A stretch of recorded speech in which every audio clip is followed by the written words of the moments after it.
Olá, estamos em mais um podcast aqui no estúdio da Plenitude Educação. E hoje eu estou com uma convidada incrível, maravilhosa.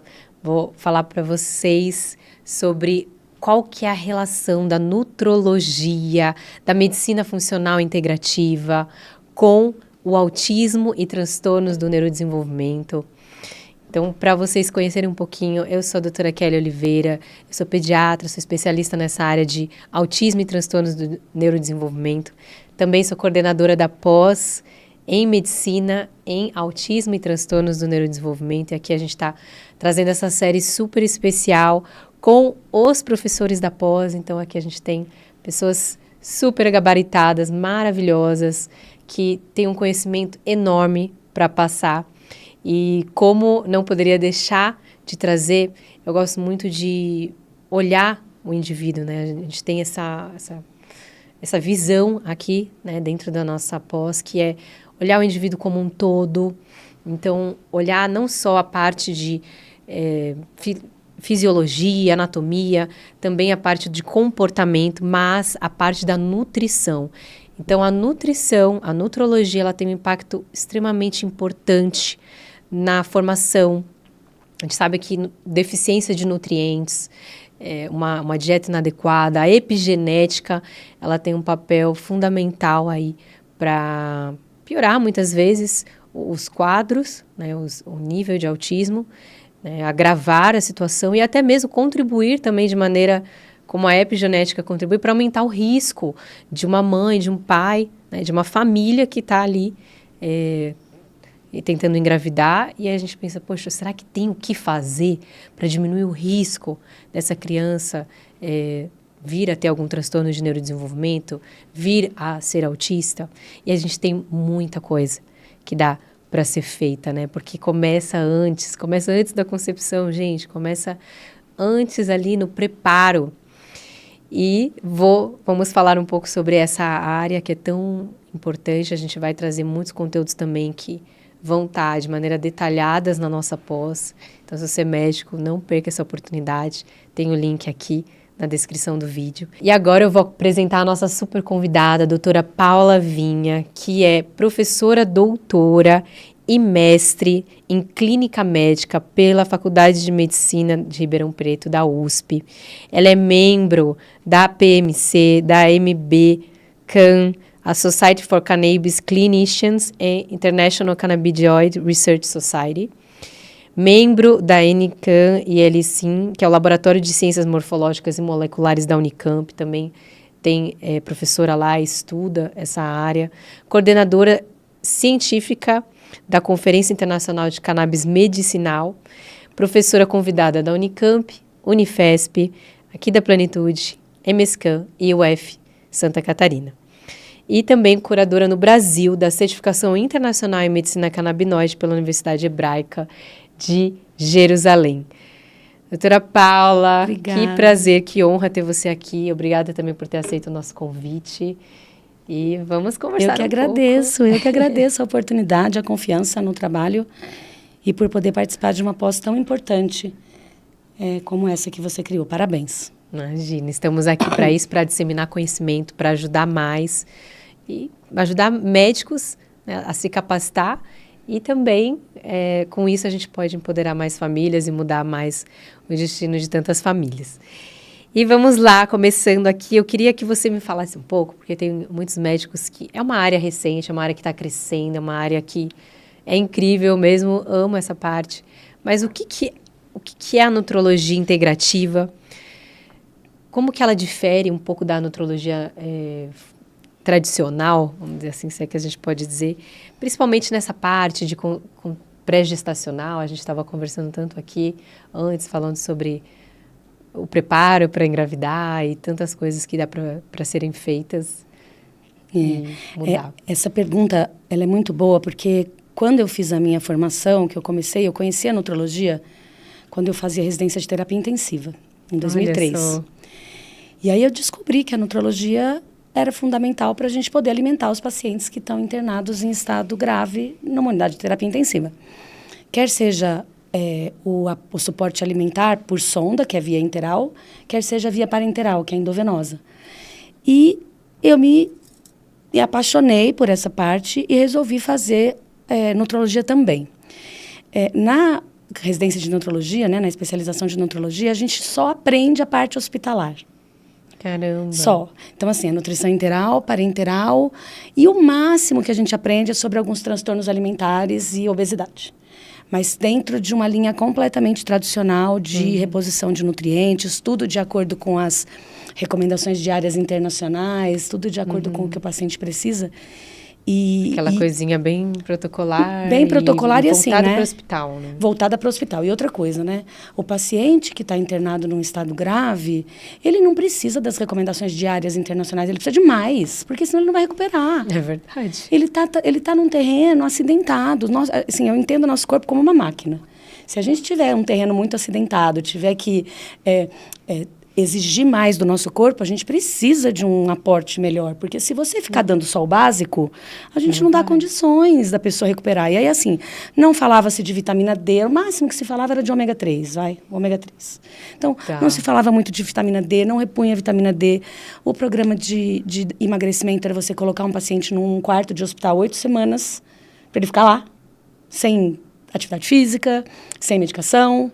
E aí eu comecei a ficar meio frustrada e comecei a ir atrás de outras coisas, né? Porque eu não entendia você querer que a pessoa se recupere dando menos do que o mínimo necessário para ela recuperar. E aí eu fui estudar os nutrientes em pacientes vítimas de queimaduras graves. Eu quis juntar as duas coisas. Legal. Então, quando eu fui para a unidade de queimados estudar vitamina C endovenosa, os cirurgiões não sabiam nem o que eu estava fazendo lá. Eles não entendiam nem por que eu estava estudando vitamina C, entendeu? Assim, o paciente chegava obeso, internado numa unidade de terapia intensiva, eles falavam, o paciente não quer comer, tudo bem, ele tem aporte, tem reserva, não precisa.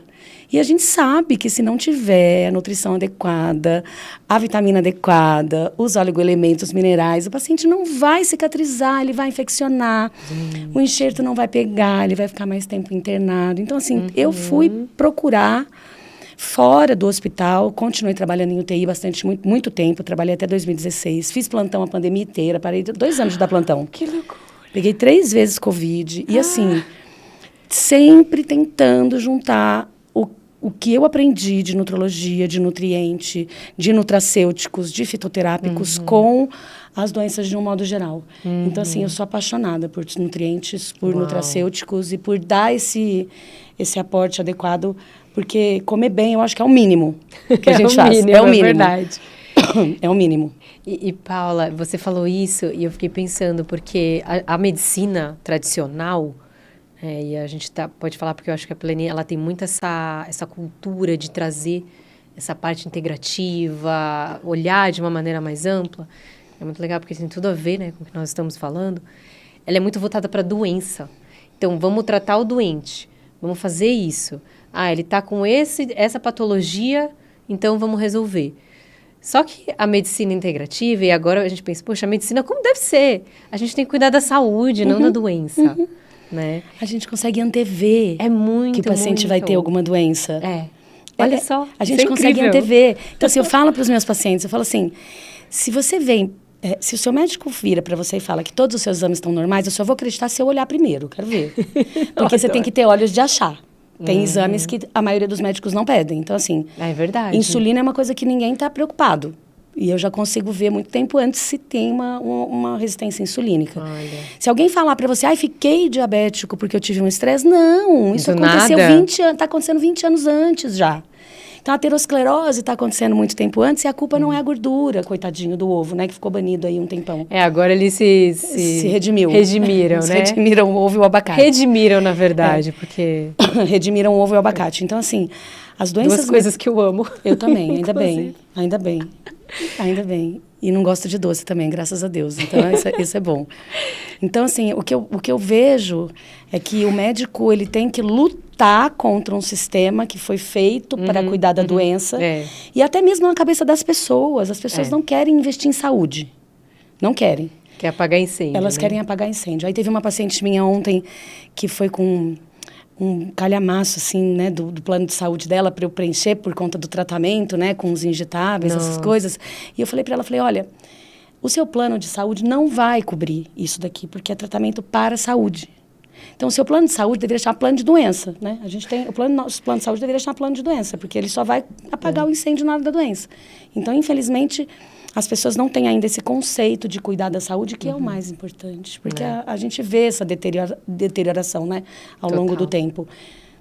Óbvio que existem doenças graves que acontecem de uma hora para outra. Claro, não estou dizendo que não, e não estou dizendo que não precisa de médico também para apagar os incêndios, óbvio. Claro que precisa. Claro que precisa. Mas essa linha eu fico muito satisfeita de poder cuidar. Mas se você puder olhar o antes, né? Se você puder evitar, é maravilhoso. Eu falo que dentro da pediatria, talvez por isso que eu tenha escolhido também essa especialidade, eu ainda acreditava, né? Acredito que é uma medicina mais olhando para o todo, né? Então, você olha para a criança, você consegue ver a família, o contexto, a dinâmica familiar. Então, ainda fala assim, poxa, é o médico que consegue olhar o todo. E eu lembro na residência, lá na USP, a gente estava na parte de saúde pública e um médico introduziu ali o começo, falando sobre programação metabólica, falando sobre os primeiros 1000 dias. E eu fiquei assim, nossa... E falando sobre bebê pig, bebê com restrição, prematuro, o que acontecia com esses bebês prematuros ou pig, que lá na frente eles tinham síndrome metabólica. Aí eu ficava assim, nossa, caramba, que legal, né? Esses estudos, o DOHAD, que hoje a gente também tem muitas evidências, né? Felizmente, muita coisa vindo. Começa ali na infância. E aí eu fui me apaixonando também por essa área. E dentro do desenvolvimento e do transtorno de neurodesenvolvimento, eu tive, né, por que eu entrei nesse mundo do autismo, né? Minha filha teve suspeita de autismo, enfim, eu fui atrás, pequenininha, intervenção precoce, um monte de coisa. E eu sempre fui muito questionadora. E aí eu questionava, poxa, por que tem que ser desse jeito? E quando a gente estuda desenvolvimento, é muito louco isso, sabe, Paula? Mas a gente... ia lá na USP, fazia as discussões de ambulatório, estudava o quê? Doença. E você fala assim, poxa, por mais que o pediatra estude, ele consegue se perder do que é o normal. Então, assim, qual que é o desenvolvimento normal de uma criança? Quais são os marcos? O que é esperado? Aí eu fiquei pensando, poxa, a gente estuda muito pouco isso. Muito. De verdade. Poxa, a gente está falando de grandes escolas, né, tradicionais, tudo. E aí, quando eu comecei a estudar o autismo, aí você fala assim, poxa, a gente tem que partir do que é anormal, ou que não é esperado, autismo, transtorno de neurodesenvolvimento. Poxa, a criança não faz isso, não contactua, não faz determinada marco de desenvolvimento. Para você falar o que é o normal, aí eu ficava assim, gente, como que pode? A gente precisa saber a base. E aí, sabendo o que é o normal, esperado, a gente conseguir também intervir de maneira precoce, porque a gente não sabe o que esperar. E não achar também que é irreversível, né? Porque exatamente. A intervenção precoce é fundamental. Maravilhosa. É fundamental. Isso em tudo, né? Mas quando a gente fala da criança, você está mudando o destino dela. Porque se você não fizer nada, ela vai ser condenada a ser uma criança, vamos dizer assim, dependente dos pais, ou sem autonomia. Um adulto que não é funcional. Um adulto que não é funcional. Entrando com intervenção precoce, por isso que a gente fala tanto, e eu sou apaixonada por essa pós, assim, porque realmente a gente consegue mudar a vida das crianças, dos bebês, quando começa mais cedo. E, por que não, até antes da concepção, gente, na gestação, antes da concepção, antes da gestação. Conta um pouco, então, Paulo, depois de todo, né, esse pensamento aí que eu trouxe, mas de fato é uma coisa que me apaixona. Tem uma frase que eu gosto muito, que eu sei que é de um pensador, agora não lembro exatamente a pessoa que falou isso a primeira vez, mas que a infância é o chão que nós pisamos a nossa vida inteira. E isso tem a ver com construção nutricional, emocional, cognitiva, física, tudo.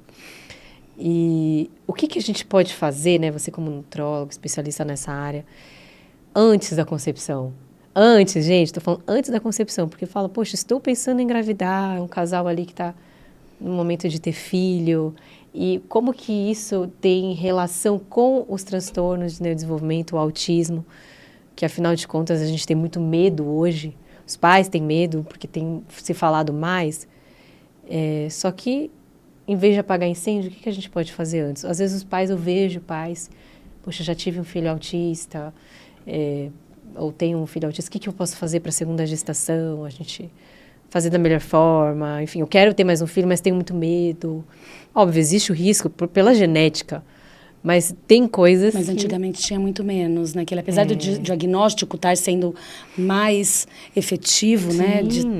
Assertivo. O que o meio tem provocado, né? O então, que é a epigenética? Eu quero que você me responda. É isso que eu ia falar. Então, assim, olha, na minha concepção, né? O mundo é muito mais desfavorável à saúde do que favorável. Então, assim, por isso que eu falei que comer, na minha visão, comer bem é o mínimo que a gente faz. Porque a gente vive numa época onde tem poluentes orgânicos, agrotóxicos, plástico, derivado de plástico, petróleo, radiação. Eu cresci, gente, comendo margarina. Eu também. Eu cresci com a minha mãe colocando tupperware no plástico, coisas no micro-ondas, entendeu? Que não pode fazer isso. Então, assim, até hoje as pessoas não sabem. E a gente vai perguntar, mas não pode pôr? Não, a enfermeira que trabalha comigo esses dias falou pra mim, doutora, eu esquento todos os dias a minha marmita no micro-ondas. Eu falei, não faça isso. Compra um vidrinho, né? Um vidrinho. Esquentando plástico. Né? Que tira a tampinha. Então, assim, a gente precisa conviver com todos esses agressores do meio, o alimento que não tem tanta qualidade, os ultraprocessados, e a gente precisa lidar com o estresse ambiental e orgânico. Então, assim, se você não come bem... Socorro. Porque aí você já vai precisar de suplementar um monte de outras coisas para dar conta desse estresse orgânico. Esse estresse orgânico, ele se manifesta de muitas maneiras no nosso corpo. Desde uma inflamação subclínica, que às vezes os pacientes têm muita dificuldade de entender isso. Falam, doutora, mas como assim inflamação? Não está acontecendo nada, não está doendo nada, não, né? E a gente consegue ver, né, pelos exames laboratoriais, a inflamação subclínica e até mesmo... pelos hábitos, né? Os hábitos da mãe, os hábitos do pai. Então, é muito importante a gente fazer uma análise do casal antes da concepção. A mulher tem a desvantagem de ter a reserva ovariana limitada. Então, assim, a mulher, ela já tem as alterações dela que podem ser feitas ao longo da vida pela epigenética, mas já tem o que foi feito na barriga da mãe dela também. Então, é uma cadeia, é toda uma carga genética. Então, a gente precisa preparar esse casal para poder ter uma gestação adequada. Isso é possível através do uso de nutracêuticos, de nutrientes, melhora intervenções alimentares, atividade física, meditação, terapia neural, REAC, aí tem um monte de coisa. Olha quanta coisa, hein? Aí tem um monte de coisa. Mas assim, a gente vai trazer isso também lá na pós, de maneira mais detalhada. Não, eu tô amando, que eu não sou pediatra, gente, eu sou nutróloga de adulto, mas eu também tenho pacientes que eu acompanho, que começaram comigo desde pequenininho, porque a mãe pediu, e aí eu fui acompanhando, que eu adoro. Maravilhoso. É maravilhoso. E aí a gente consegue fazer essas intervenções. Uma intervenção básica, que a gente pode fazer é o ácido fólico, que eu não uso ácido fólico. Não que eu mais, uso metilfolato. Né? Por favor. Por favor, não mais. Uma coisa simples, né? Simples, e assim não é divulgado. Tem mulher que quer engravidar e, por conta própria, já começa a tomar ácido fólico, porque o farmacêutico fala para começar a tomar ácido fólico. E 5 miligramas? 5 miligramas, mas eu sempre prefiro o metilfolato, né? Eu sempre prefiro as vitaminas e os nutracêuticos na forma ativa, né? Metilcobalamina ao invés de B12, metilfolato ao invés do ácido fólico. Conta um pouquinho, porque isso é muito importante, né? Na minha gestação, enfim, tô gestante aqui do 3º bebê, e... eu descobri, falei para você, da trombofilia, uma das coisas que eu tenho é a mutação no MTHFR. Então não adianta tomar ácido fólico. Exato, mas graças a Deus, né, felizmente, eu sempre tomei metilfolato, na dose indicada ali, porque não ia absorver, mas assim, desde o início a minha médica prescreveu. Mas qual que é a recomendação do Ministério da Saúde? Por exemplo? Ácido fólico. Ácido fólico, 5 miligramas. 5 miligramas. Só que se você tem a mutação, o que acontece? Não vai adiantar nada. Você vai ter os defeitos de formação de tubo neural. E tubo neural, a gente está falando de desenvolvimento ali do bebê, da medula, né? Formação cerebral, coisas extremamente importantes. Mas pode, inclusive, aumentar muito o precursor, né? E causar danos, né? Inclusive, ele... né? Não, até mesmo abortamento, né, espontâneo pode acontecer também, né? Se a mutação for bastante grave. Então, assim, o que eu acho, o mínimo que eu gosto de passar para essas mulheres é o metilfolato, a metilcobalamina e a vitamina D é o mínimo. Perfeito. Agora, sempre que dá, eu gosto de fazer um preparo melhor. A gente sabe que inositol ajuda, a gente sabe que aminoácidos ajudam também a melhorar a parte de do endométrio mesmo, né? Para que a gente tenha uma anidação adequada. Então, eu gosto muito de fazer essa parte, até mesmo em mulheres que têm embriões já congelados e que estão se preparando para fazer a fertilização, né? Ou a mulher quando congela o óvulo. Ou a mulher quando congela. Aliás, eu aviso para todas as minhas pacientes. Chegou nos 35, eu falo, já congelou? Porque você tem que ter essa opção mais para frente. Não pode chegar nos 45, porque essa foi outra coisa que eu aprendi com a vida e comigo mesma, né? Que o declínio hormonal começa com 35 anos de idade. E a sua perimenopausa começa a partir dos 40, e no homem também. E aí, se você não se prepara para isso, você vai querer engravidar com 40 anos e não vai conseguir, se você tiver uma menopausa um pouco mais avançada, por exemplo. Então, isso é muito importante. Esse planejamento é muito importante. Então, óbvio que acontece também sem planejamento. Sim, claro, sim. Mas sempre que possível, se der para planejar, ou mesmo se der para começar as intervenções e a suplementação assim que descobrir a gestação, né, já é melhor. E o que a mãe come durante a gestação é muito importante. É muito importante. Com certeza. Se a mãe só come ultraprocessado, se a mãe só come doce, se a mãe só come errado, não tem, sabe assim, a chance de dar ruim é grande. Não dá. Ainda bem que eu estou comendo bem saudável. Então precisa dessa conscientização, porque tem mulher que engravida e fala assim, não, agora eu estou com desejo, vou comer por 2, aquela coisa, né? Tem isso. E em relação ao homem? Então, ao homem é assim, né? Sempre que as pacientes começam a tentar engravidar e não conseguem, eu sempre peço para investigar o marido, porque o marido também tem 50% da parcela da história toda. E a gente sabe que muitas vezes, se ele fuma, se ele é usuário de cannabis, por exemplo, fumada de maconha, por exemplo, a gente diminui a viabilidade dos espermatozoides. Isso não tem nada a ver com a cannabis medicinal. Tá. Mas a cannabis fumada diminui a produção de espermatozoides e a viabilidade desses espermatozoides. Então, ele teria que parar de fumar pelo menos 3 meses antes. Tabagismo também. Tabagismo também. 3 meses antes? 3 meses antes, pelo menos. Mas isso não para? Então, por isso que eu troco pela cannabis medicinal. Entendeu? Porque você dá um produto com mais canabidiol, com menos THC, você reduz o dano. Mas para conseguir tirar o tabagismo também? O tabagismo também. Interessante. O tabagismo também. Então, tem muita gente, assim, a gente tem usado, tem vários trabalhos que a gente consegue controlar danos, inclusive de uso de drogas mesmo, como drogas mais pesadas. Caramba. Como cocaína, crack, a gente consegue com o uso da cannabis medicinal. Nossa. Justamente por conta desse sistema endocannabinoide que a gente tem que lembrar, que já é formado na barriga da mãe. Então, assim, a mãe doa canabinoides para o filho dela dentro da barriga. E os canabinoides, eles são marcadores lipídicos, são mediadores lipídicos. Então, se você usa remédio para o colesterol, ou se você não come gorduras boas, ou só come saturadas, você vai ter esse eixo, esses mediadores indo para o lado inflamatório, ao invés de ir para o lado anti-inflamatório. Nossa. Então, assim, a mãe tem que comer muito bem, porque ela vai tirar endocannabinoides dela para o feto. E quando ela for amamentar, a mesma coisa, porque ela vai dar no leite materno. E aí, quando a gente tem uma queda muito grande desses neurotransmissores, desses endocannabinoides, pode ter depressão pós-parto e outras complicações da mãe, coitadinha, porque ela vai priorizar o filho, a natureza é sábia. Sim. E aí, como é que a gente pode fazer na gestação para conseguir, de alguma forma, suprir? A gente sabe da importância do ômega 3, por exemplo, né, na gestação e depois. Mas isso seria um ponto, eu sei que é uma das coisas que está bem estabelecida já há muito tempo na literatura, talvez uma das coisas que está há mais tempo. Mas tem outras também, né? A gente precisa fazer consumo de alimentos que sejam anti-inflamatórios, né? Que façam com que a cascata não vá para o ácido araquidônico e vá para o lado anti-inflamatório.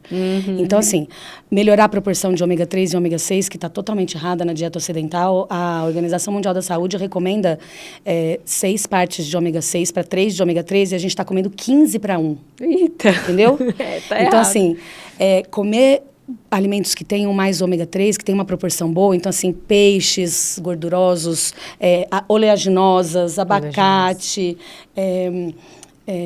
abacate coco, que eu amo. ovo, Adoro. coco, ovo. Então, assim, fazer, se possível, meditar. E suplementação também, suplementação. né? Muitas vezes, que não vai ser suficiente. Não, grande maioria das vezes não. Muito Porque tem gente que difícil. olha pra mim e já fala, eu odeio coco, eu odeio ovo, eu odeio gordura, Não vai comer eu não peixe. quero comer, não vou comer peixe. Ou come o peixe de cativeiro. Porque a que maioria não tem dos a qualidade. peixes hoje... Você come de cativeiro, e se a né? gente não come de cativeiro e come de mar, ele tem mercúrio.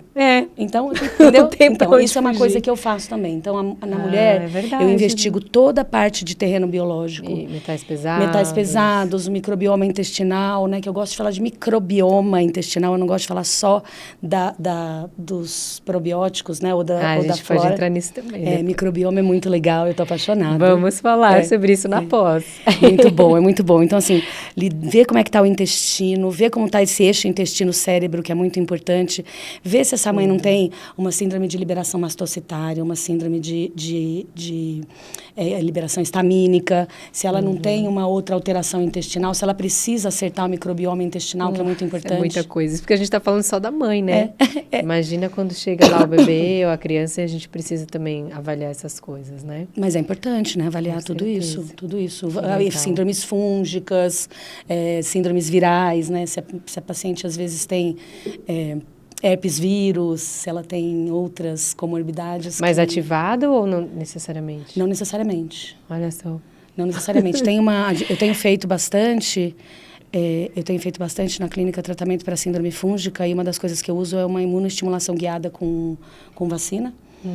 Justamente para candidíase e para melhorar a parte de beta-glucana, né, intestinal, para melhorar essa permeabilidade intestinal, tratar leaky gut, que é o intestino permeável, que isso tudo, gente, na faculdade não se ensina, ninguém faz. Socorro. Graças a Deus que tem a pós, Kelly, obrigada. Ai, feliz. Os médicos agradecem. Não, eu fiz questão de trazer essa parte de medicina funcional integrativa, porque dentro dos contextos de transtorno de neurodesenvolvimento, autismo, para trazer essa questão, porque a inflamação é tanta coisa que influencia. E você sabe uma coisa que eu tenho pego bastante na clínica, que foge um pouquinho da pediatria, mas que é o assunto?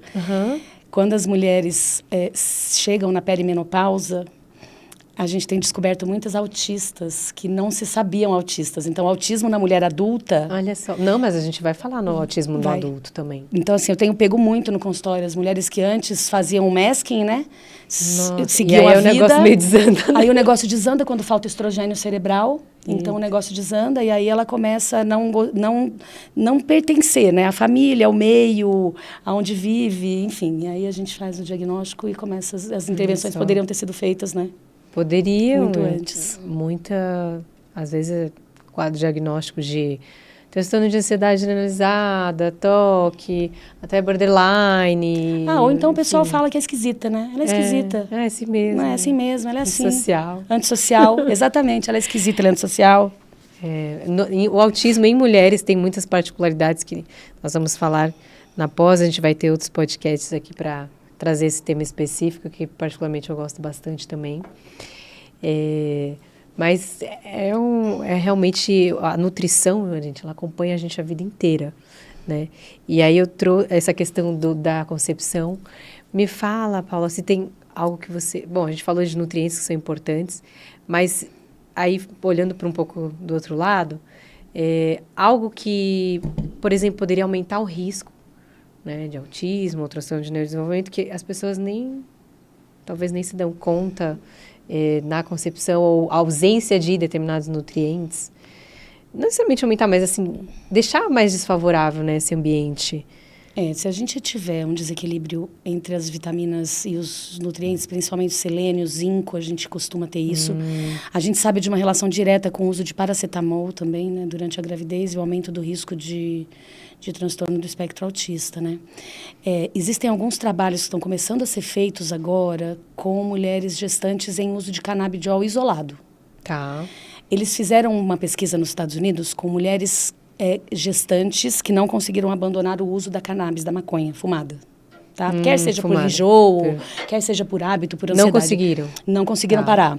E aí eles viram que não teve a influência no aumento do número de crianças do espectro autista com isso. Né? Então, assim, teoricamente, a cannabis não é um trigger, né? Um gatilho para isso.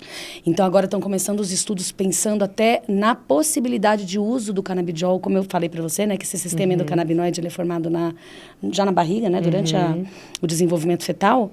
Então, tem alguns pesquisadores agora, inclusive tem uma universidade no Brasil mesmo, no Nordeste, que está começando a estudar o uso do canabidiol durante a gestação como uma forma da gente prevenir transtornos do neurodesenvolvimento. Nossa, isso é bem novo. Não é? É bem novo. É bem novo. Até isso É mesmo lógico porque que precisa de mais pesquisa. precisa, né? ainda mais porque o comitê de ética, né, é bem complicado para você poder fazer sim. pesquisa. Então, em gestante, então? eles estão tentando selecionar mulheres que já faziam uso antes. Então, assim, eu tenho uma paciente que ela fazia Ou que tem uso... uma indicação de talvez uma outra medicação que poderia ser mais danosa do que o canabidiol. Do que o canabidiol. Enfim, é engraçado, né? Porque a gente deixa as mulheres usarem antidepressivos. Porque eu lembro que na minha época de faculdade a gente tinha que tirar tudo, tinha que tirar na raça. A mulher tinha que se virar sozinha durante a gravidez, não podia tomar nada. Não podia tomar um antipsicótico, se ela fosse uma paciente que precisasse, ela não podia de nada, tinha que ficar ali, segurando, né, a gestação o tempo todo. Então, eu tenho uma paciente que ela fazia uso do canabidiol e ela descobriu que estava grávida durante o uso, ela parou de fazer uso. Aí, com 3 meses, ela descobriu que a filhinha dela tinha síndrome de Down. E aí ela optou por voltar com o canabidiol isolado, ela em acordo com o marido, não teve um médico, não teve ninguém, foi ela. E a neném nasceu, a Antonella é linda, tá com desenvolvimento igualzinho de uma criança que não tem a síndrome de Down. Então, assim, tá começando a andar com um aninho, tá sustentando o pescoço, ficando em pé. Então, é uma área que parece, fazendo os estímulos, é uma área que parece ser promissora, mas por conta das barreiras éticas, a gente ainda não tem mais estudos, mas eu tenho muita fé que a gente vai conseguir estudar isso e vai conseguir ajudar mais mulheres. Que bom, vai ser muito bom. E eu vejo também, por exemplo, a gente pode até conversar um pouco mais e comentar, por exemplo, a gente sabe que tem anticonvulsivantes que são danosos, que podem aumentar o risco até de autismo, outras coisas. Então, prematuridade é uma coisa que aumenta muito o risco, né, de desenvolvimento, de transtornos de neurodesenvolvimento. A própria síndrome de Down, que é uma síndrome, ela também aumenta a chance da criança ter também o autismo, né, como um diagnóstico... Pode ser associado, né? Associado. Então, a gente tem fatores ambientais aí, o próprio tabagismo, enfim, outros que a gente sabidamente já conhece. E aí, talvez essa parte do cannabis seja interessante. A gente sabe que estudo em criança, autismo ainda é muito recente, mas tem algumas situações, por exemplo, que o paciente está em polifarmácia ou politerapia, já tentou vários, e aí começa a entrar com o cannabis para tentar ajustar e tem dado muito certo. Eu vejo que, assim, como a medicina, o que eu enxergo, né? Eu vejo, a medicina, ela é uma medicina, obviamente, com uma prática baseada em evidências. A gente tem a medicina baseada em evidências. Só que antes da gente ter uma medicina baseada em evidências, estudos controlados randomizados, estudos de revisão sistemática, a gente tem os primeiros estudos, ou as coisas que a gente começa a fazer, sem ter a indicação formal. Então, por exemplo, existe o off-label, e algumas coisas que você vai começando a testar, óbvio, com muita responsabilidade, com alguns estudos já existentes, mas que você começa a fazer. Porque, às vezes, é o que existe de alternativa. De alternativa, exatamente. Né? Então, por exemplo, hoje, não é a primeira escolha, né? Obviamente, o cannabis não é a primeira escolha. Porque tem muitas coisas que a gente não sabe.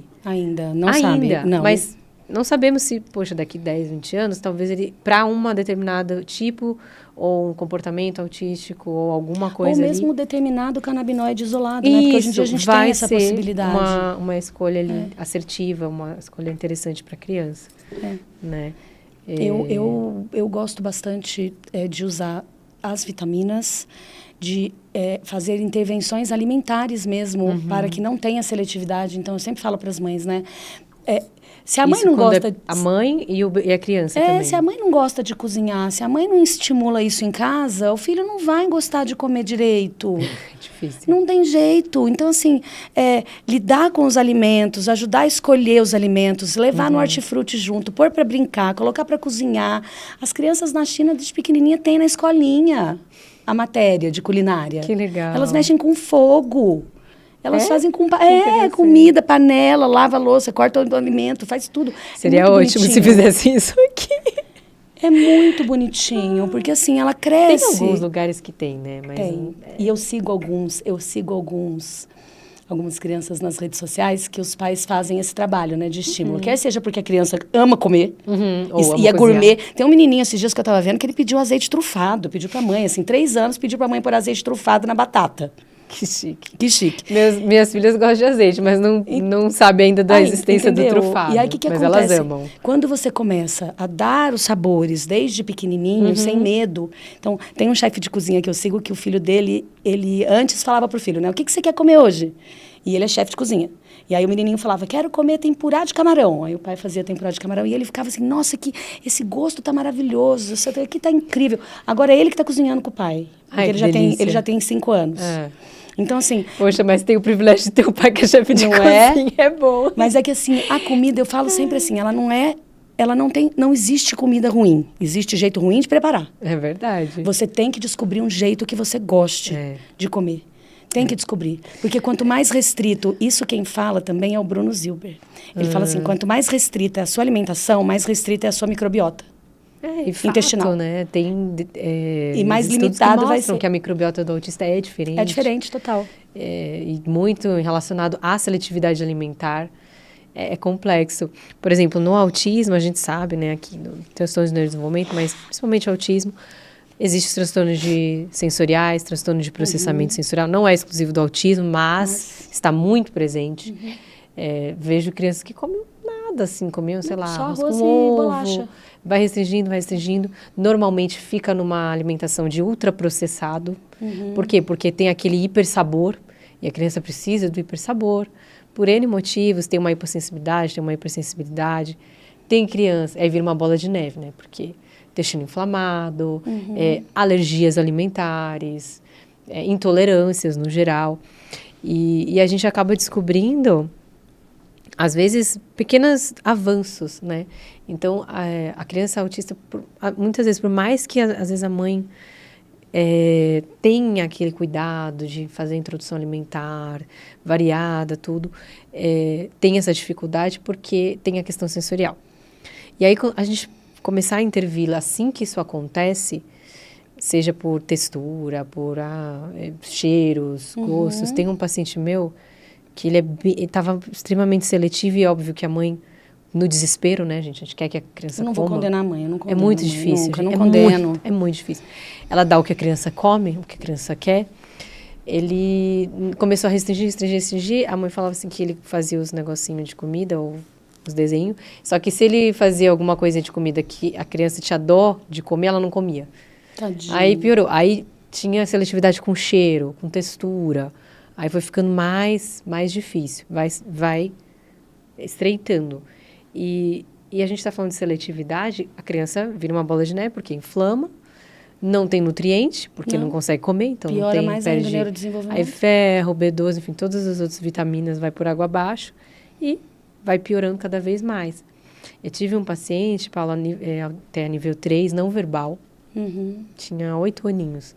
E eu lembro até hoje, assim, ele sempre foi magrinho, mas a mãe chegou um dia no consultório e eu falei, como é que ele tá? Ela falou, tudo bem, tá meio assim. Como é que estão as terapias? Tá fazendo. E aí ele deitou. Ele estava aqui no consultório, estava conversando com a mãe. Aí ele estava aqui sentadinho, do nada ele pegou, foi pra maca e deitou. Eu falei, mas por que ele tá deitado? Aí a mãe falou, olha, ele tem feito muito isso. Ele fica deitado, às vezes na terapia, ele tá fazendo a terapia, acaba deitando. E aí a mãe falando que não estava comendo nada, que estava muito restrito, estava muito difícil, parará. Conversa vai, eu falei, gente, tá desnutrido. Tá desnutrido. Provavelmente anêmico, desnutrido. Ele era pele e osso, Paulo, pra você ter noção, pele e osso. E não era nem desnutrido micro, tinha também micro, mas era macro. Ele não tinha energia, sabe, caloria, proteína. E eu falei pra mãe, olha, ele tá desnutrido. Assim, óbvio, de uma maneira calorosa, né, de uma maneira... Acolhendo a mãe, né, acolhendo, falando, olha, tá acontecendo isso e tal. Passei um suplemento, que era o que a mãe podia comprar também, porque às vezes nem... Né, você faz uns negócios mirabolantes. A mãe falou, poxa, eu ia nutricionista, aí fazia uma vitamina que, sei lá, custava R$2.000, ela não conseguia pagar. Então eu passei, você vai tomar esse nutriente, num pronto, assim, mas que tinha hipercalórico e pré-proteico e algumas micronutrientes. Aí depois de... Aí eu falei, não, você Tem que orar para a criança aceitar, né? E, também, não, era porque... sem sabor. Era sem sabor para ela misturar em alguma coisa, era suco, qualquer coisa que ele aceitasse. E aí a mãe falou, olha, depois de 3 meses ou 2, eu pedi uns exames de sangue, pedi para ela voltar. E passei umas vitaminas também orais. Gente, foi muito gratificante, de verdade. Porque eu sei que eu não fiz muito mais, sabe? Eu sei que eu fiz o mínimo, entende? Só que o mínimo que ajudou. Porque o que aconteceu? A mãe já tinha... Eu falei, você não quer passar com nutricionista? Você não quer passar... E não é diminuindo, gente. Eu sei que as nutricionistas são maravilhosas. Mas ela falou, Kelly, elas passam uma dieta, um negócio assim... Não dá pra fazer. Que o paciente... Que não adianta, ele não come. Eu não sei o que fazer. Ele não vai comer. E eu falei, tá bom. Então, a gente vai fazer isso. Aí, daqui a um tempo, você vem. Aí, o que aconteceu? Ele começou a comer. Ele começou a ter energia. Começou a comer. O apetite começou a abrir, porque começou a comer. Começou a variar as comidas. Chegou uma hora que já estava comendo, sabe, quase de tudo. E não estava ficando mais deitado. Porque você fala assim, poxa, um paciente nível 3 precisa de terapia? Precisa, né? Precisa de 20 horas, 30, sei lá, o dia inteiro. Só que um paciente que não tem nem energia para ficar de pé, ele vai conseguir fazer terapia? E o complexo B, a metilcobalamina, o piridoxalfosfato, eles ajudam muito a melhorar o apetite também nessas crianças. Então, assim, maravilhoso. Eu sempre tento... E a questão da função cerebral deles, né? Complexo B é maravilhoso, é maravilhoso. E outra coisa, eu sempre trato a mãe durante a gestação para resistência insulínica. Então, sempre que a mãe tem qualquer sinal de resistência insulínica... Mas quando tem sinal... Quando tem sinal. Tá. Eu brinco que resistência insulínica é assim, né? Quem não tem, terá. É muito todo difícil mundo, quem não é tem. possível? Será? Gente, eu posso falar, é praticamente todo mundo. E a gente sabe que a glicação é um dos fatores para doenças neurodegenerativas e para o envelhecimento. Caramba. Então, assim, tá muito ligado com Alzheimer, tá muito ligado com Parkinson, tá muito ligado com uma velhice ruim. Então, assim, eu cuido desde da parte de quando vai nascer até pensando da gente daqui a 40 anos. Então, assim...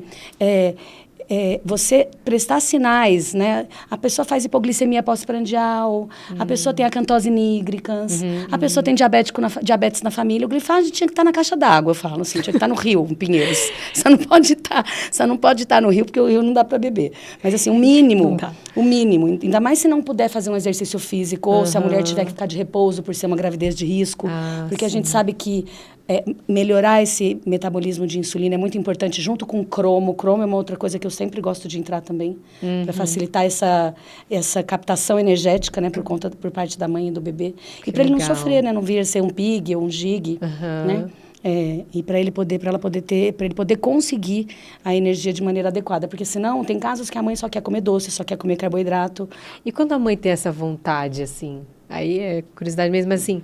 eu tenho só vontade de comer doce. Eu vejo sua mãe com vontade de comer ultraprocessado, porcaria. Isso acontece, mas é por alguma deficiência? Porque não é possível, gente. Nutricional, eu falo, então, sabe? Ele pode ser por deficiência nutricional, pode ser por excesso de insulina, excesso de cortisol, né? Mãe estressada. E pode ser porque ela já não tinha bons hábitos alimentares antes, entendeu? Mas eu vejo mãe assim que não necessariamente tinha maus hábitos e fala, não, eu só conseguia tomar Coca-Cola com batata frita e hambúrguer. A minha sogra ia dizer que é porque o bebê está querendo isso, né? Assim, o seu filho está querendo Coca-Cola e batata frita, então coma Coca-Cola. Não. Entendeu? Come a batata de outro jeito, troca a Coca-Cola por outra coisa. Essa semana eu tenho uma paciente que os sobrinhos dela, gêmeos, 3 anos.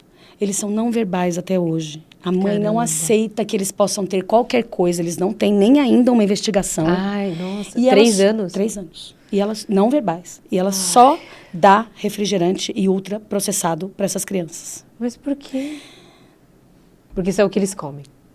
Ou não? Ou porque é o que a família come. Tem famílias que são assim. Não é possível. Tem famílias que não gostam de ir pra cozinha, que não gostam de pedir comida, que só pedem iFood.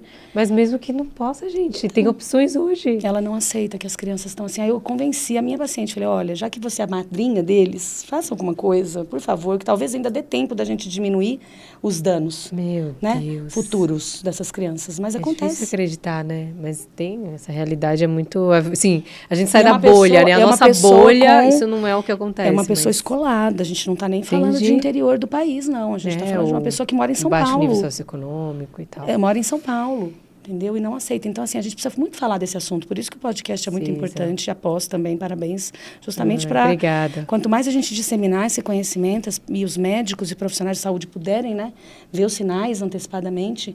E mesmo que você não consiga tratar ou não saiba tratar, encaminha, né? Sim, pelo menos desconfia.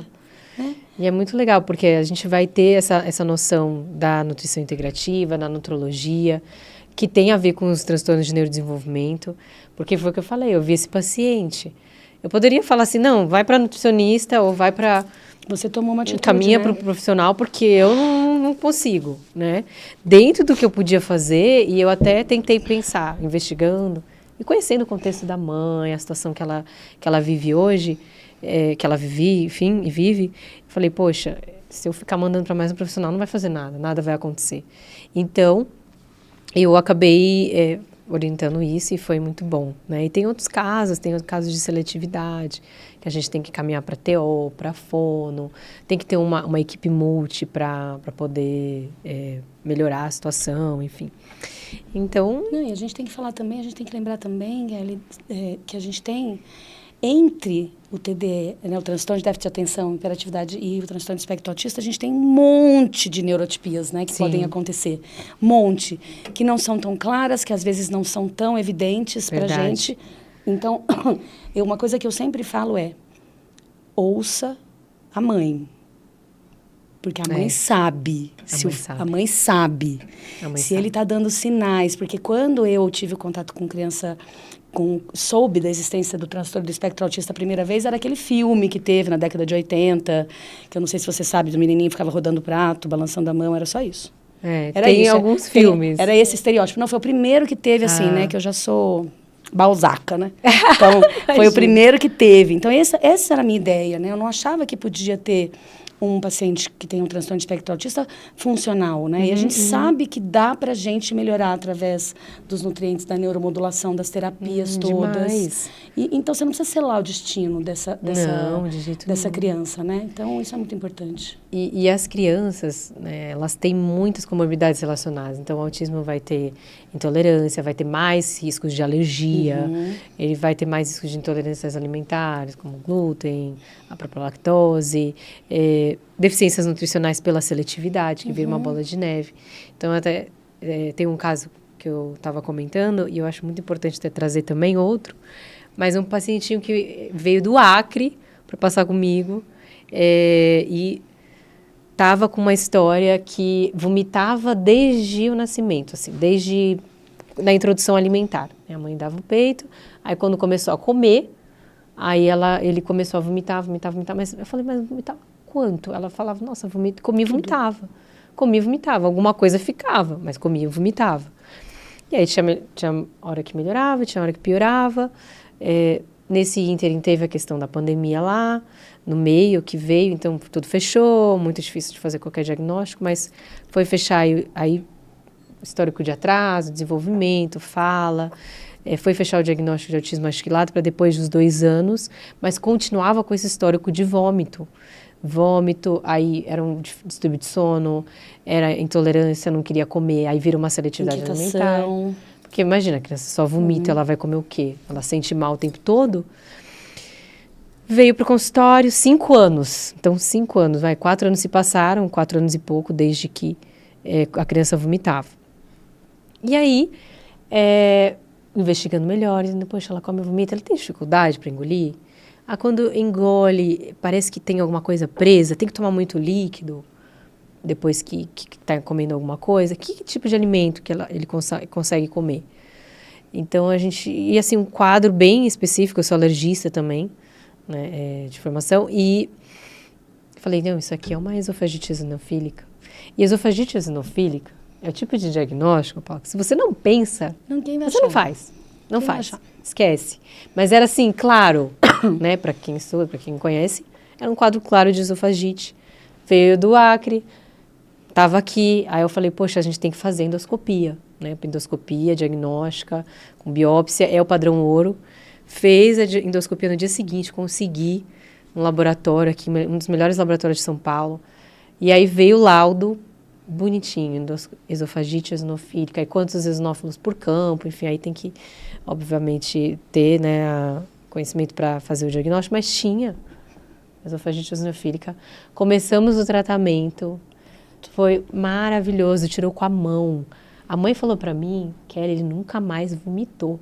Nunca mais vomitou. E falou, ele tá comendo até pedra. Virou um ogrinho, né?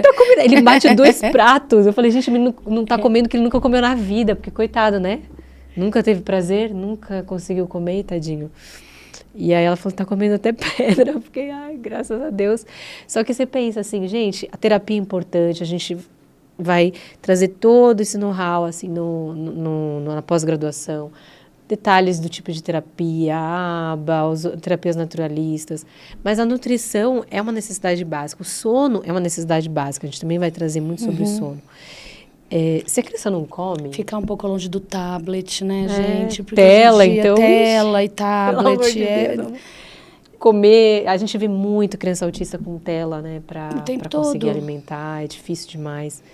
É um mal que não é só restrito ao autismo, né? Nem eu não julgo porque eu não tenho filhos, tá? Ah, não, mas eu não tenho filhos. Mas eu tenho também. Pacientes. Não, eu tenho, mas eu vivo trazendo isso, assim, é uma conversa difícil, eu falo para os pais, mas tem pai, por exemplo, que falou, poxa, criança, por falta de diagnóstico, gente, o povo perece por falta de conhecimento, né? Já dizia a frase, mas assim, paciente com cólica, PLV, cuspida escarrada, brincadeiras à parte, mas assim, tinha PLV, o histórico de PLV, cólica. A mãe falou, nossa, tentou todos os tipos de leite, nunca deu certo, menos o leite que precisava fazer, né, de extensamente hidrolisada ou aminoácido. Com 1 aninho, aí testou, tirou com a mão. Falei, lógico que tirou com a mão. Só que precisou esperar 1 ano, paciente aqui de São Paulo, com condições financeiras, né, não estou dizendo... paciente assim, qualquer paciente, assim, ou paciente que está lá, sei lá, enfim, numa situação mais difícil, não fez diagnóstico, tirou com a mão. Só que aí, o que aconteceu? Para o bebê não sentir dor, para aliviar a dor, os pais davam tela.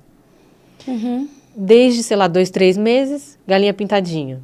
Aí depois, TV não sei o quê. Aí eu falo, gente, é difícil até saber o que veio primeiro. Eu brinco, né? Assim, a gente tem estudos já que mostram que o excesso de tela ali causa sintomas autismo-like. Você fala, poxa, autismo não é. A gente tem que tirar a tela para saber. Porque causa sintomas autismo-like. O que a diferença melhora muito. Melhora rápido e aí não é autismo, né? Porque melhorou completamente os sintomas e tal. O autismo não é assim. Mas também tem estudos que mostram, piora o nível do autismo. Então, se tem um nível, porque você está tirando a oportunidade de aprendizado. Mas isso é um outro caso. Aí, voltando para o caso da esofagite eosinofílica, tirou com a mão e o paciente ficou super bem, comendo, maravilhoso. Então, se a gente não faz esses diagnósticos, na pós a gente vai falar, poxa, sobre alergia, transtorno de neurodesenvolvimento. A mãe, você viu? Escutei a mãe. Você escutou a mãe. Eu acho tão engraçado isso, porque tem paciente que chega para mim e fala assim, doutora, eu já falei isso 1000 vezes. E ninguém prestou atenção no que eu estava dizendo, porque falam que eu não tenho nada. Essa foi uma paciente que eu peguei agora, ela tem transtorno de personalidade borderline. Que e você viu que era um autismo e não era isso? Ou... Não, ela tem uma síndrome de liberação, de tolerância histamínica e de liberação mastocitária absurda. E aí, toda vez que ela tem as crises, isso eu não aprendi na faculdade, obviamente, a gente teve que aprender por fora. Toda vez que ela come alguma coisa que aumenta a estamina, ela surta, ela tem desautonomia, ela passa mal. Caramba. E aí a família acha que é piti. Então, ela é considerada a problemática da família, entendeu? Porque todas as vezes ela passa mal. E tem alimentos que liberam, Tem, né? A grande maioria, né? Chocolate, carne, principalmente carne já velha, né? Carne congelada. Café, refrigerante, peixe, frutas. Kiwi, peixes também, de um modo geral. Então, assim... É uma dieta super restrita, mas aí eu peço para o paciente fazer durante um tempo até ele melhorar um pouco o grau de inflamação. E aí depois ele vai voltando aos poucos e usando a enzima, né? A enzima DAO. Aí eu meço a enzima DAO intestinal, a atividade da enzima DAO, a atividade da enzima DAO cerebral. Caramba! Né? Que tem que... E são exames... Não, isso é um diagnóstico que realmente, se você não pensa, você não faz. Não faz. E ela tinha hipermobilidade, Ehlers-Danlos, então ela tem uma malformação de colágeno. Então é uma paciente que a gente tem que suplementar colágeno, tem que ficar de olho nos hormônios para o resto da vida, tem que ficar sempre de olho na massa óssea, tem que repor vitamina D. Nossa, é muita coisa. É muita coisa, mas é uma delícia, porque parece uma alquimia. Eu sou apaixonada. Eu gosto muito disso, Na verdade, isso é o que sempre me atraiu na medicina, né? É ter essa parte investigativa de você pensar, poxa, conectar os pontos, ser meio um detetive. Eu sempre brinco que ele quer assim, olha, se eu tivesse feito uma especialidade assim, tipo uma mão, sou especialista na mão direita, sou especialista... Não ia conseguir, não. Não, a minha vida seria muito mais simples, com certeza. Talvez só. Mas eu não ia conseguir, tipo assim, olha, vamos fazer só bumbum, só estético, seria mais fácil. Mas não, eu não consegui ser assim, então a gente tem que quebrar a cabeça mesmo. E tudo bem, a gente tem, né? Obviamente, os ultra especialistas nessas áreas, é super importante também, né? Mas eu acho que foi realmente isso a minha escolha, né? Depois fiz pediatria, depois alergologia, agora depois fui para essa área de transtorno de neurodesenvolvimento, mas todas muito sistêmicas, né? Todas muito sistêmicas. Você tem que olhar o todo. E é fantástico mesmo. Então, gente, é muita coisa, né? Olha como que vocês vão encontrar... Ficaria mais um ano, né? Falando, mas a gente vai encontrar esses módulos na pós. Quais módulos? A gente vai falar sobre a parte de nutrologia, a parte funcional integrativa e o autismo e transtornos de neurodesenvolvimento, risco, suplementação. Vai ter aulas de suplementação, que suplementar quando, né? Na criança e quando, porque é voltada para médicos, então a gente vai poder trazer a prescrição médica, o que é indicado, como fazer... e também a parte de pré-concepção, de repente até isso, se você você está atendendo uma família autista e você quer fazer uma suplementação que, poxa, vai ajudar aí na formação desse bebê, diminuir o risco de autismo, enfim, ou pelo menos melhorar todo o ambiente, né, no caso a epigenética para nutrir esse bebê antes, né, até na pré-concepção, os pais. O que pode ser feito? A gente vai também trazer esse cenário. Tem uma outra coisa que eu esqueci de te falar, Kelly, que eu também oriento todos os meus pacientes, que é muito importante, a qualidade da água que a gente bebe. Tá? Eu sempre peço para tomar água alcalina, de preferência mineral, alcalina, e que não, se vier em garrafa de plástico, que seja um plástico BPA free. É difícil, viu? Difícil. Então, mas a maioria da mineral vem... Então, o que eu faço, né? O que eu faço na clínica? Porque a gente sabe que o galão não tem o BPA free, mas ele tem plástico. E o plástico, no transporte, ele vai aquecer. Sim. É igual a garrafinha de água mineral que você deixa no carro e vai tomar 3 dias depois, entendeu? Não façam isso. Então, eu tenho um dispositivo na clínica que eu pego a água do filtro, deixo esse dispositivo, parece uma ampolinha, assim. Deixo dentro da jarra, que ele ozoniza, mineraliza e alcaliniza a água. Ah, que excelente. Então, ele faz com que a água tenha uma qualidade um pouco melhor também, porque a nossa água do filtro, ela não é legal, ela é cheia de flúor, cheia de cloro, né? Então, isso também é muito importante. A gente tem um filtro em casa que é mais voltado para isso. Teve muito tempo que a gente comprou a mineral, mas que a gente toma muita água em casa. Muita. Tipo, muita. É surreal, as pessoas até brincam, porque tem um monte de garrafa de água lá. Meio que as pessoas acham que é estoque, mas também, não. A gente coloca a água na garrafa de vidro. Isso é outra coisa. Eu tenho paciente que não bebe água. Eu não consigo entender como alguém sobrevive sem beber água. Tem gente que toma um copo de água o dia inteiro. Mas tem gente que faz isso. Então, e assim, não adianta. Nós somos água. Somos. Sem água, e se a água não for boa, se for uma água suja, uma água parada, uma água contaminada, uma água com metal pesado, não vai adiantar nada, entendeu? São coisas que dá pra gente fazer, né? Pequenas mudanças. Pequenas mudanças. Nem dá pra gente falar tanto, mas, por exemplo, tem os disruptores endócrinos. Que justamente esses que vêm principalmente do plástico e nos alimentos, né, ultraprocessados, tem bastante. E esses disruptores, eles são responsáveis por uma grande gama, né, de alterações na epigenética, tanto hormonais quanto de neurodesenvolvimento também. Então, o nosso cérebro é gordura, né? Sim. Se a gente tem disruptor endócrino, ele vai agir direto. Né, teve um estudo que saiu até recente que falou sobre você já ter microplásticos no corpo, no feto, né? Sim. Encontraram porções, enfim, moléculas, não sei como foi esse estudo, mas nós todos somos microplásticos. Eu falei, gente, até nós estamos com nós plástico, todos somos microplásticos. Assim, não tem... Uma loucura. O mundo está inteiro... É uma loucura. É uma loucura. Se o plástico vai para o mar e o mar, os animais, os peixes consomem o plásticozinho ali, acaba comendo aquele plásticozinho, e a gente come o peixe. E ele tem na irrigação das plantas. Então, assim, se você não come... Né? Tudo. O plástico, realmente, ele veio para dar uma contaminada grande no planeta, grande. Eles estão descobrindo agora, né? Bactérias que digerem o plástico. A nossa era foi a era que cresceu com plástico, né? Antes era mais papel, vidro...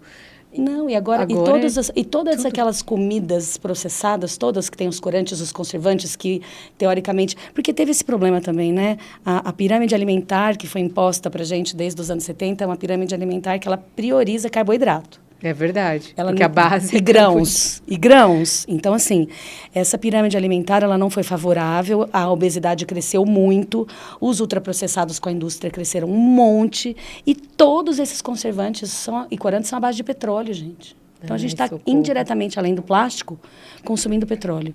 Por isso que eu costumo dizer assim, eu peço para os meus pacientes, para as mães, fazerem o melhor que dá.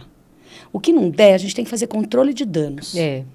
É óbvio, não é para deixar vocês nessa área, mas justamente ter esse olhar para saber o que pode ser feito. E tem muita coisa que pode ser feita. Né? Exatamente. Então, uma delas é, não esquente o plástico no micro-ondas. Não deixe a garrafinha de água no carro. Ter um potinho ali para colocar a comidinha. Uma coisa que eu sempre oriento para as mães. 2 coisas, na verdade. Extração de leite humano. Então, você vai fazer a extração de leite materno... Não põe em saquinho de plástico. Não. Guarda em potinho de vidro. Eu falo pra mãe, compra um potinho de vidro. Vai usar mamadeira. Não é o ideal, né? O ideal é o peito, enfim, copinho, né? Só que as mães usam, né? Vamos ser realistas. Vamos. Infelizmente, não tem mamadeira de vidro. Não tem mamadeira de vidro, é tudo de plástico. No Brasil. Aí eu falo, se você puder importar, importa mamadeira de vidro. Lá fora tem. Aqui não tem ainda. Eu falei, poxa, o dia que tiver seria tão bom. Não sei, né, se talvez não seja acessível, mas enfim, seria maravilhoso. Um dos pontos, que você esquenta o leite do bebê, você vai esquentar no plástico. O saquinho vai pro plástico. As mães colocavam a mamadeira no banho-maria, assim, direto, para poder esquentar o leite, né, dos bebês. Né? E a marmitinha do bebê. Vou fazer a marmitinha, vou fazer a comidinha, vou congelar, congela no vidro. Então, foi a melhor coisa que eu fiz na vida, foi jogar fora tudo que eu tinha de plástico eu joguei tudo. Eu falo que elas ficaram até brava comigo em casa. Eu falei, gente, não dá, tem que ter vidro. Não pode. E aí comprei os vidros, né? Porque tem que comprar também, né? Pra ter. Vidro quebra, né? Estraga mais rápido, mas paciência. É melhor ter isso do que... E ainda fico lá na briga de casa, viu? Porque... tem muitos cuidados que a gente precisa ter para os disruptores, mas não esquentar nada em plástico, essas coisas todas. Quando for lavar, os cuidados para lavar. Não, é assim, né? Se a gente for entrar nessa linha mesmo, né? Aí tem que trocar detergente, produto de limpeza, shampoo, condicionador, hidratante. Não, mas isso também é uma coisa que eu ensino os pais, para ver cosmético, para criança, hidratante, shampoo, condicionador. O que tem de disruptor endócrino, a gente não sabe. Até a pomadinha do bebê de assadura. Tudo. Imagina, você passa todo dia, todas as trocas, você passa na região genital do seu bebê, uma pomada que tem disruptor. Não é? Então, e o problema é que a gente fazia essas coisas, ou as mães fazem, achando que estão dando o seu melhor, né? E estão errando sem saber. Elas não sabem. Então, assim, uma das coisas que, óbvio, a gente... vai abordar mais voltado para transtornos de neurodesenvolvimento, autismo, mas a gente está falando de saúde, de coisas que podem gerar inflamação. Não, e a quantidade de crianças que tem hoje em dia, Kelly, que são ansiosas, que são hiperativas, que têm um grau de neurotipia aí que a gente não... Só que se enquadra. As crianças tomando Venvance desde pequenininha, né? Justamente porque não consegue comer direito, ou porque tem toda essa questão que a gente falou agora. Então... eu acho muito importante a gente se preocupar com isso antes. E a gente sabe que as mães atípicas, ou as famílias atípicas, elas têm uma dificuldade maior na alimentação, no dia a dia. E aí, fazendo essas pequenas mudanças que eu trago assim, para os meus pacientes, vai melhorando muito. Eu tive um paciente, eu tive uma criança com transtorno de espectro autista que eu não consegui melhorar, né, com a cannabis medicinal, e que acabou indo para um tratamento experimental de transplante fecal. Nossa! Teve uma. Porque aqui em São Paulo tinha um médico fazendo um estudo, e ela acabou indo para o transplante fecal. Melhorou, melhorou, mas assim, não foi do que ela era, né, da seletividade alimentar que tinha, melhorou, tipo, deu um passo para frente. Mas a gente sabe que é um tratamento que ainda não é acessível, que é um tratamento caro, que ainda não é regulamentado, né? Várias questões não, aí. E eu sempre comparo, né? Por isso que eu gosto de falar de microbioma intestinal. Eu sempre comparo o nosso intestino como um terreno de uma plantação. Não adianta você jogar a semente lá se você não tiver o terreno fértil, preparado, né? Tudo direitinho. Adubar, colocar os nutrientes certos. Exatamente. Então, assim... Eu vejo pelas minhas plantas, as plantas lá de casa. Não dá pra... Se você não fizer nada, ela não vai, né? Florescer, entendeu? Exato. Então, é isso. E, então, por que a gente está falando disso, né, gente? Por que esse tema tá... Porque é a base, como vocês podem ver, a base para a gente ter um terreno fértil, é a base para a gente conseguir prevenir transtornos, prevenir doenças, né, para essas crianças. Por exemplo, criança autista, dependendo da medicação que está tomando, ou às vezes nem é a medicação, mas acaba indo para um quadro de obesidade muito... Ou é seletividade magrinho desnutrido... Ou acaba sendo... Ou o oposto, uma obesidade assim absurda. Só que é bolacha e arroz. E vai para obesidade mesmo, porque tem muitos medicamentos que aumentam o apetite. Né? E isso acaba atrapalhando muito o desenvolvimento da criança. E aí vai para o sedentarismo, vai para outras coisas. Leva obesidade, a gente sabe, é uma doença. E leva a vários outros distúrbios inflamatórios, alterações metabólicas. E aí a gente não está cuidando do todo. Então, a gente aqui está... Qual que é o objetivo dessa pós? É olhar para o todo, é fazer um acompanhamento, assim, de ponta a ponta, né? Um acompanhamento 360 mesmo no seu paciente. Porque você fala assim, eu vou cuidar da criança, do autismo. Eu vou cuidar de tal síndrome. Não. Você vai cuidar do ser humano, você vai cuidar do indivíduo. E, ainda mais, você vai cuidar da família. E você olhando para esse todo... Olhando para a parte do transtorno, qual terapia fazer, que profissional encaminhar, qual diagnóstico, primeiro, né, fazer um diagnóstico bem assertivo, e qual tratamento fazer. Tudo bem, você não precisa saber tudo de tudo, mas você vai ter uma base boa para conseguir fazer uma suplementação, para conseguir indicar as terapias, fazer um laudo, encaminhar para os profissionais.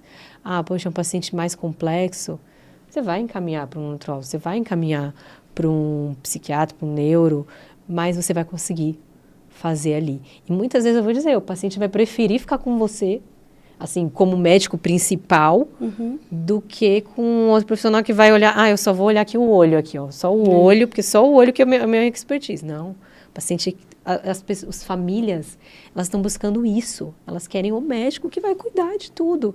Inclusive, teve um paciente que me perguntou isso. Você pode fazer o acompanhamento da minha filha assim, sensato? Eu falei, não, eu posso fazer tudo. Inclusive, é o que eu gosto. É o que eu gosto de fazer também. Como disse, seria mais fácil olhar só o olho, mas não consigo. Não, é igual uma paciente que precisa emagrecer, quer fazer uma consulta e voltar daqui 6 meses. Não adianta, você não vai conseguir o resultado que você quer. Não. Né? Uma modulação intestinal, modulação de neurotransmissor. Vale a pena, eu tinha esquecido de te falar, Kelly, eu uso muito ocitocina. Ai, mulher, tanta coisa. Eu uso muito ocitocina em paciente com transtorno de espectro autista. E mesmo com a mulher autista na idade adulta. Você fala para adultos? Para adultos e para criança também. Criança que é hiperativa, ou criança que não tem muito manejo social, que é mais introspectiva. Modulação hormonal. Mas isso para uma idade, adolescência em diante ou não? Não, você pode entrar a partir do momento que ele tem uma neurotipia diagnosticada, você já pode entrar. Ou mesmo se ele for extremamente agitado, você pode, porque ela mexe no sistema límbico. Então, eu mexo muito com ocitocina com cannabis. Essa associação é muito legal, é muito boa. De canabidiol com ocitocina. Gente, tá ficando muito interessante isso aqui, hein? Eu uso uma pastilhinha. Vocês veem que a doutora Paula tem muita coisa para falar para vocês, hein? Gente, olha, eu vou falar uma coisa para vocês. Esse paciente meu, juro para você, eu assumo junto com eles o negócio e falo, eu preciso ajudar a resolver. É uma coisa de questão de honra, sabe? Que incrível, que privilégio, né? Poder ter uma médica assim. Que legal, Paula. O que tiver ao alcance e o que der para o paciente fazer, eu mostro as possibilidades, né? Dentro da limitação de cada família, de cada paciente, financeiro ou não, ou mesmo de estar disposto a fazer ou não, eu tento adequar o máximo que dá. E muitas vezes a gente, evoluindo no tratamento, eles vão abrindo mais, né, a cabeça, eles vão colaborando mais, e aí a coisa vai ficando cada vez melhor. É isso, acho que ter essa visão, e conforme você mostra também para o paciente que as possibilidades, e para a família, né, no caso, eles vão percebendo o resultado. É isso, você vê o resultado, você vai querer, né? E quando fala que não tem nada para fazer, eu sempre procuro alguma coisa para fazer. Eu não me conformo que não tem nada para fazer, entendeu? Não tem como. Não. Eu falo que assim, a medicina é isso. A gente é o que até onde vai nossa ignorância, porque se você não sabe, se você não tem nada, é porque você ainda não sabe. E de fato a medicina, a gente está avançando, a gente está sempre descobrindo coisas novas. Então parte da nossa ignorância no sentido pessoal, mas também de onde a medicina parou e onde a gente pode avançar e encontrar coisas além. Mas né? eu acho que agora, do jeito que o mundo está ficando moderno, né, e tá vindo inteligência artificial e tecnologias, eu acho que agora só não procura conhecimento quem não quer. Né? O conhecimento está aí. As pesquisas vão começar a crescer cada vez mais. E se acha que é muito conhecimento, se prepara, porque eu acho que vai vir muito mais nos próximos anos. Mas é isso, assim, ao mesmo tempo que a IA, né, a inteligência artificial veio, eu vejo que o conhecimento, a gente pode até falar, poxa, o conhecimento vai virar commodity, né? Mas a capacidade da gente pensar, de questionar, de ser criativo, isso é inerente do ser humano. Então, por isso que eu falo, o médico que soubesse diferenciar nesse ponto, poxa, vocês têm que aprender a pensar, questionar por que o protocolo XYZ é assim. Aí sim, aí você vai conseguir encontrar um diferencial, porque fora isso, aí ela vai fazer por você, né? Com certeza. Não, e ela não vai substituir nunca, né, o médico, entendeu? Não vai. E a gente tem que saber lidar, né? E esse acolhimento, né? Você acolher o paciente, o ser humano, não vai substituir, não vai. Com certeza, com certeza. Muito bom, que conversa gostosa. Obrigada, Paula, adorei. Kelly, obrigada. Gente, muito privilégio, uma honra ter você aqui com a gente.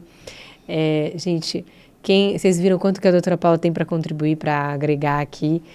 Lógico que foi um podcast, mas vocês vão poder ter acesso a mais conhecimentos e aulas dela também na pós-graduação.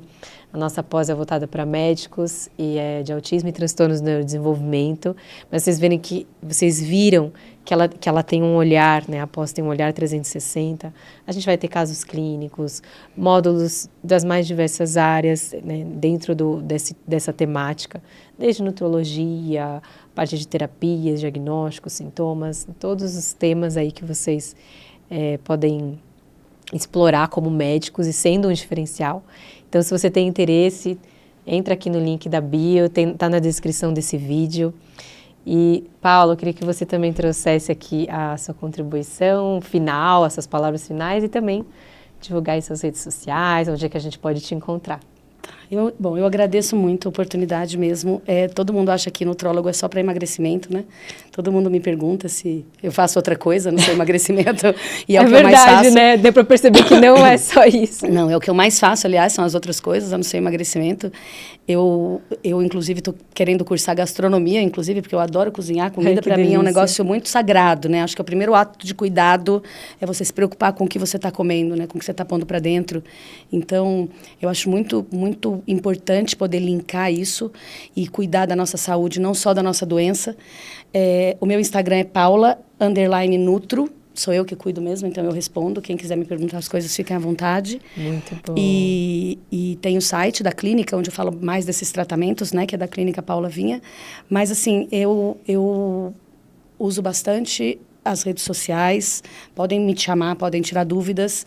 E eu espero, assim, se a gente conseguir colocar essa sementinha, né, de tudo que a gente falou, né, na cabeça de uma pessoa, já valeu a pena a gente estar aqui, com certeza. E eu estou muito honrada de fazer parte.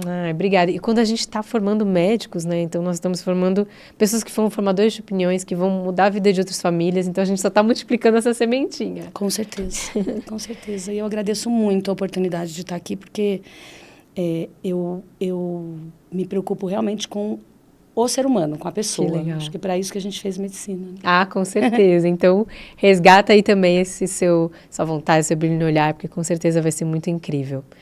Gente, obrigada. Paula, obrigada. Minha querida, muito obrigada. Não se esqueça, gente, de curtir, compartilhar, se inscrever aqui no nosso canal. Também me siga lá nas redes sociais, que é do Pediatria Descomplicada. E o Dra. Kelly Oliveira M no Instagram. Tem as outras redes sociais com esse mesmo nome. E te espero no próximo episódio. Tchau!